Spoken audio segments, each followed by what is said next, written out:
închid telefonul. Păi nu crezi că vorbesc prea frumos cu tine? Deci eu am descoperit că Nu este... crezi că vorbesc prea frumos cu tine? Deci eu am descoperit că este... Nu crezi că vorbesc prea frumos cu tine? Și nu De câte ori vrei să te întreb? Și nu țip la mine, da? Te morți, mă. Mamă, unde ești? Că vin acum după tine să vezi tu ce-ți rup capul. Deci uite care-i treaba. Mă auzi? Alo? A, sunt bipuri. Alo? Da, era pe bip. Domnul Radu, hai să vorbim un pic serios. A-I-O-U. Domnul Radu? B-C. Domnul Radu? Domnul Radu? Doamne, zi-mă ce vrei. Deci eu mi-am făcut De fapt, nu, spun eu ce vrei. O să vrei să-ți put o mamă de bătaie, pentru că o să ai de ales între a-ți dau o mamă de bătaie sau să te iau o mână. Mâna aia cu care te mângâi tu la păsărică. O să ai Pentru că nu cred că ai puță. Deci eu vreau să mă căsătoresc cu Carmen. Să te duci în mod... Ce să faci, mă? Vreau să mă căsătoresc cu ea. Stai puțin. Nu închide, stai un pic. Eu vreau să vin, să vorbesc cu ea. Și tu trebuie să-ți iei băgăjuțele. Stai mă puțin, stai că vorbesc la celălalt telefon, stai puțin. Cu mine? Cum? Eu stau puțin? La ce? La televizor? Să mor tu că-i fătul. Acum? Alo? Cum adică mă auzi pe mine vorbind la telefon? Alo? Da? Bine, mersi, papa. Da, alo? Radule?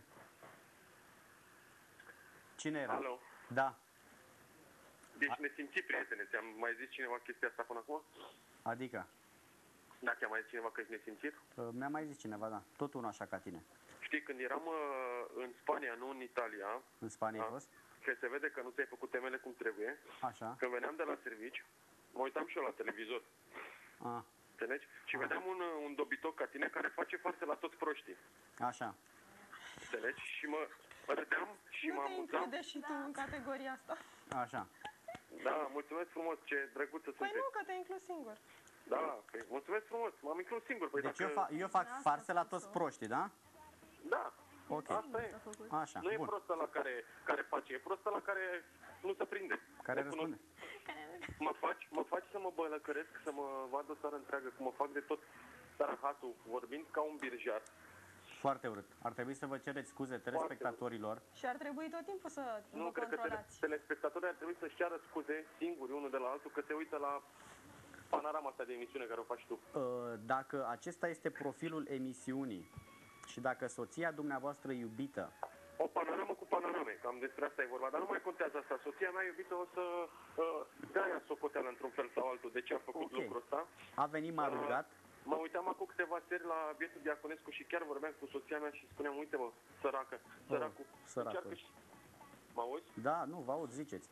Păi și de ce mă îngâni? E și nesimțit pe deasupra. Dacă mă mai jigniți odată când o să ne întâlnim, o să vă rup capul. Ziceai odată că te-ai născut la oi. Așa. Se vede că ești oier. Nu pot să vă jignesc, că nu-mi permite statutul, dar o să vă sun după emisiune și o să vă zic și eu de... Lasă, că nu mai apuci tu să mă sun după emisiune. Eu zic totuși să vorbim mă uitam la civilizat, nu credeți? Care era băgat în tomberon de unul, nu mai știu cum e ce. Așa, trecem peste. Așa. Nu o să treci peste, pentru că dacă mi-a ajutat Dumnezeu să scap în 5-10 minute de aici, așa, de unde sunt acum până la Piața Romană, că nu știu dacă știi, stau în București de ceva vreme, fac 20 de minute. Nu sunteți din Alexandria? O să agăți un tomberon pe drum și așa, o să spun morți din tomberonul ăla. Asta sună amenințare, ce urât. Dar eu nu mai pot să stau la emisiune, așa că trebuie să plec repede. Fetelor... Gabriel, nu trebuie problemă, suntem alături de tine, noi suntem foarte puternice, știi, chiar dacă... Domnul Radu, tu nu vorbești cu mine așa, frate, tu nu... A închis?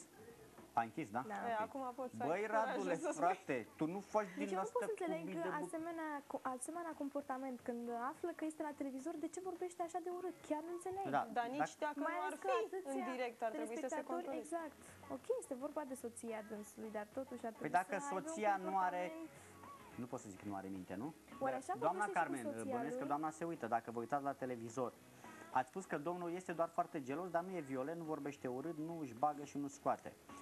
Acum, dumneavoastră, dacă noi o să ne luăm o amendă așa, probabil o să o plătiți noastră pentru că o să vă dăm în judecată, că ați semnat că nu va avea un limbaj trivial și că nu ne va face probleme sau că nu o să vă facă probleme. Și noi, fiind oameni serioși, nu putem să acceptăm un astfel de limbaj și să auzim astfel de cuvinte din partea telespectatorilor. Adică fiind o emisiune în direct, nu putem ști reacțiile pe care le vor avea victimele farselor noastre.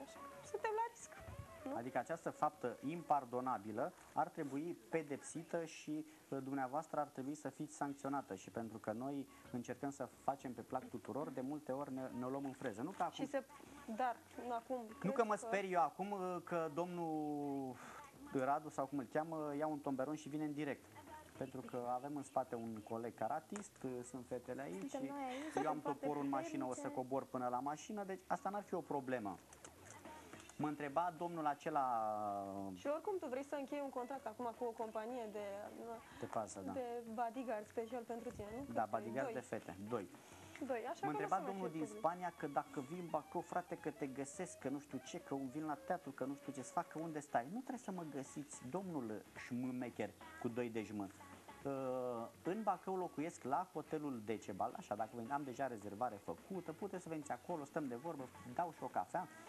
Iar la Bârlat, duminică, voi locui la hotelul Moldova, ca să știe toată lumea. Că mă întrebam, dacă mă duc în Moldova, ce o să pățesc? Că mi-e frică, l-am întrebat pe domnul Diaconu, să mă duc sau să nu mă duc în acest turneu?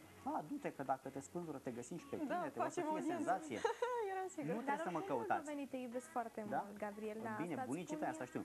Deci la Bârlat voi locui la hotelul Moldova, iar la Bacău la Decebal, ca să știți. Așa că nu trebuie să mă mai căutați, nu trebuie să mai